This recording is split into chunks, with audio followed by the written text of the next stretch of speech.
Lição 12, 24 de março de 2024.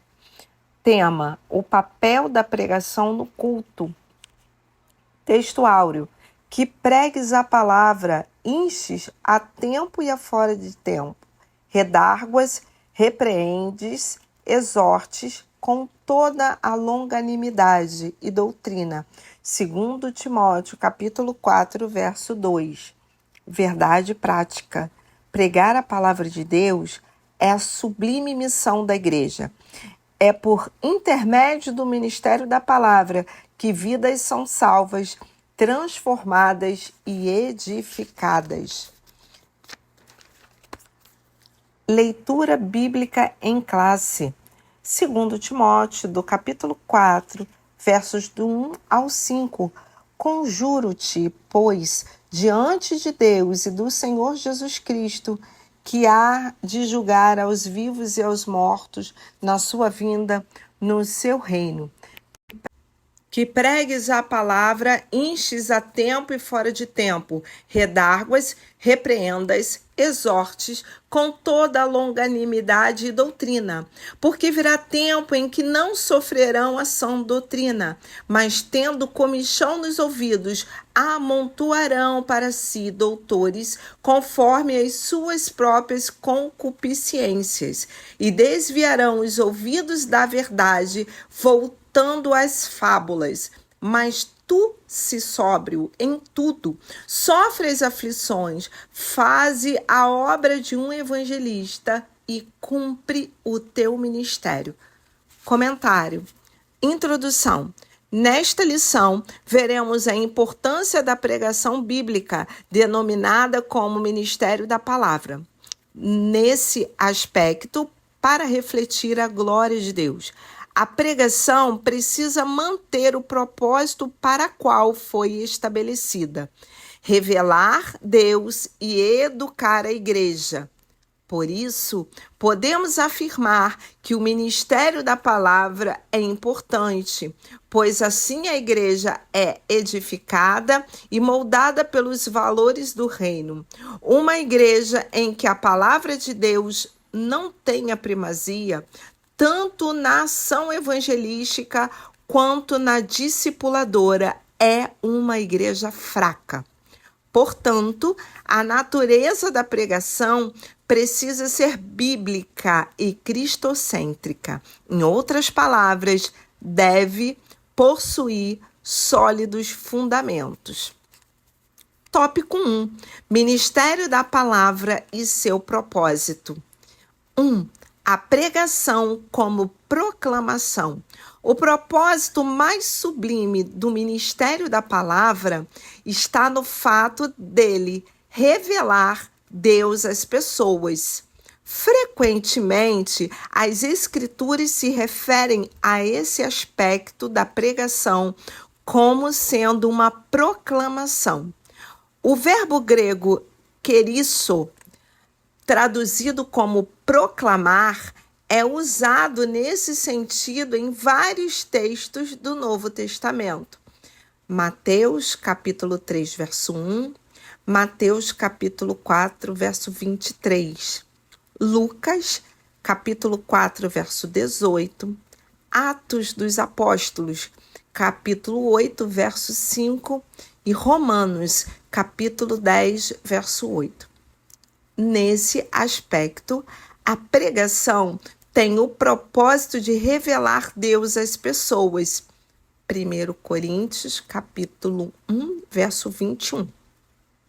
Esse fato, por si só, mostra a grandiosidade da pregação, trazer o conhecimento de Deus. 2. O caso emblemático de Lídia, Atos, capítulo 16, verso 14. Enquanto Lídia ouviu a pregação feita por Paulo, o Senhor abriu-lhe o coração. A pregação foi um instrumento que Deus usou para se revelar àquela mulher, e o resultado disso foi a sua conversão. Deus é glorificado na revelação de sua palavra. Esse fato é destacado por Paulo na sua carta aos Romanos, de sorte que a fé é pelo ouvir, e o ouvir pela palavra de Deus. Romanos, capítulo 10, verso 17.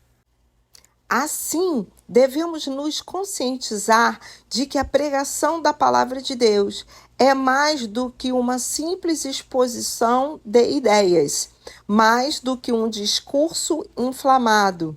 Ela é o canal pelo qual Deus se revela ao coração endurecido. 3. A pregação como instrução. As pessoas que foram alcançadas pela proclamação da palavra precisam crescer e amadurecer no Evangelho, ou seja, necessitam ser discipuladas, instruídas.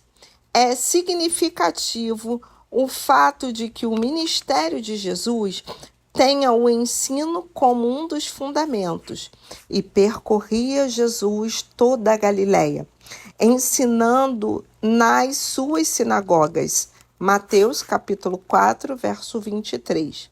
No Sermão do Monte, Jesus também ensinava seus discípulos.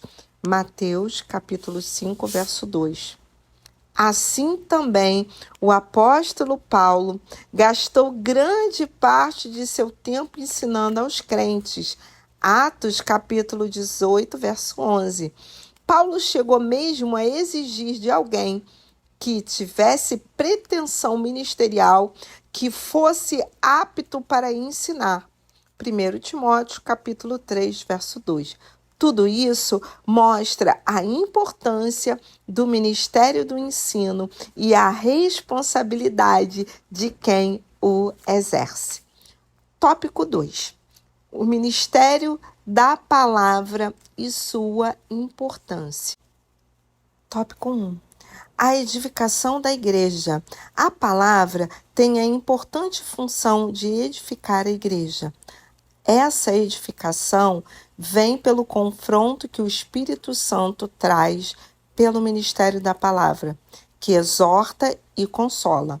Às vezes, isso pode vir em um bom elogio, 1 Coríntios, capítulo 11, verso 2, ou em uma forte repreensão, 1 Coríntios, capítulo 11, verso 17. O termo grego paraklesis, traduzido como exortar e consolar, significa um chamado para ajudar e encorajar. Ele ocorre com muita frequência no Novo Testamento, sendo a maioria das vezes no contexto da igreja. Assim, vemos Paulo solicitando a Timóteo que persistisse em ler, ensinar a palavra e exortar. 1 Timóteo, capítulo 4, verso 13. E Lucas destacando que a igreja andava na consolação do Espírito Santo. Atos, capítulo 9, verso 31. Em ambos os textos se pressupõe o ministério da palavra como instrumento de exortação e edificação.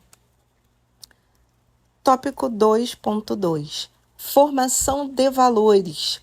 A pregação é importante instrumento para a formação de uma consciência cristã. A guerra cultural travada nos últimos anos contra a fé cristã mostrou a necessidade de a igreja firmar cada vez mais os seus valores. Isso, contudo, só pode acontecer de forma eficaz por meio da formação de uma consciência cristã fundamentalmente bíblica. Isso significa que a igreja precisa mostrar, de forma bem didática, sua forma de pensar, crer e agir. Ou seja, é preciso definir sua cosmovisão, isto é, sua visão de mundo. Uma visão que seja diferente à da cultura secular. Esta, por sua vez, sempre se mostrou hostil ao povo de Deus. Do contrário, não seremos capazes de resistir à inversão de valores por ela disseminada. 2.3 Resistindo diante de uma cultura sem Deus. Jesus censurou seus discípulos, chamando-os de geração perversa, porque os viu agindo com incredulidade. Mateus capítulo 17, verso 17. A influência de uma cultura sem Deus havia atingido negativamente os que andavam com Jesus. Por sua vez, nos Pentecostes, Pedro também exortou seus ouvintes a salvarem-se daquela geração perversa. Atos capítulo 2, verso 40. Assim, também Paulo escreveu que Demas, um amigo de ministério, havia amado aquela presente era e o abandonou. 2 Timóteo capítulo 4, verso 10. Esse mesmo apóstolo exortou os crentes de Roma a não se conformarem com aquela presente era. Romanos, capítulo 12, verso 2. Nas duas últimas referências, a palavra grego aion, traduzido como era ou século, é uma referência clara a uma cultura sem Deus. Tópico 3. O ministério da palavra e sua fundamentação. 3.1. Deve ser cristocêntrico. A Bíblia diz que, descendo Filipe à cidade de Samaria, lhes pregava a Cristo. Atos capítulo 8, verso 5. A pregação precisa ser cristocêntrica. Cristo é o centro da Bíblia. Lucas capítulo 24, verso 27. O centro da mensagem dos profetas, indagando que tempo ou que ocasião de tempo o Espírito de Cristo que estava neles indicava anteriormente, testificando os sofrimentos que a Cristo haviam de vir e a glória que se lhes havia de seguir. 1 Pedro, capítulo 1, verso 11. Assim, o alvo da pregação é revelar a Cristo. Apolo, por exemplo, era conhecido por sua eloquência e capacidade de mostrar que o Cristo prometido nas Escrituras hebraicas era Jesus de Nazaré, porque com grande veemência convencia publicamente os judeus, mostrando pelas Escrituras que Jesus era o Cristo. Atos capítulo 18, verso 28. Dizendo isso, precisamos destacar que a forma e os métodos usados para a exposição das Escrituras são importantes. Contudo, o mais importante é a revelação do seu conteúdo, Cristo Jesus. 3.2 Deve ser bíblico. Vivemos em um tempo em que a pregação em muitos espaços virou um modismo. Parece que o termos pregadores em demasia, mas o que se passa por pregação, na maioria das vezes, não é. Na verdade, são mensagens de autoajuda com um verniz de pregação. Esse tipo de mensagem é atraente porque amacia o ego e geralmente consegue muitos seguidores nas redes sociais, para quem se vale dessa técnica. Contudo, não são as pregações de verdade, porque não há nelas uma exposição de um conteúdo bíblico. A ênfase está na performance, na forma ou no modo de se exibir a temática a ser abordada. O objetivo quase sempre é financeiro. Filipenses capítulo 3, verso 19. 1 Timóteo capítulo 6, verso 9. A doutrina do pecado, o apelo por uma vida separada do mundo e dedicada a Deus são esquecidos. 2 Coríntios, capítulo 6, verso 17. Essa modalidade de pregação opõe-se ao verdadeiro evangelho de Cristo. É uma mensagem sem cruz. Gálatas, capítulo 6, do verso 14 ao 16. Na verdade, esse tipo de pregação glorifica os homens que são amantes de si mesmo. 2 Timóteo, capítulo 3, do verso 1 ao 5. Conclusão. Após a exposição desta lição, constatamos que a igreja precisa manter-se fiel ao ministério da palavra. Isso só pode ser feito por meio de uma pregação genuinamente bíblica, que reflita os valores do reino de Deus. Para isso, não há atalhos.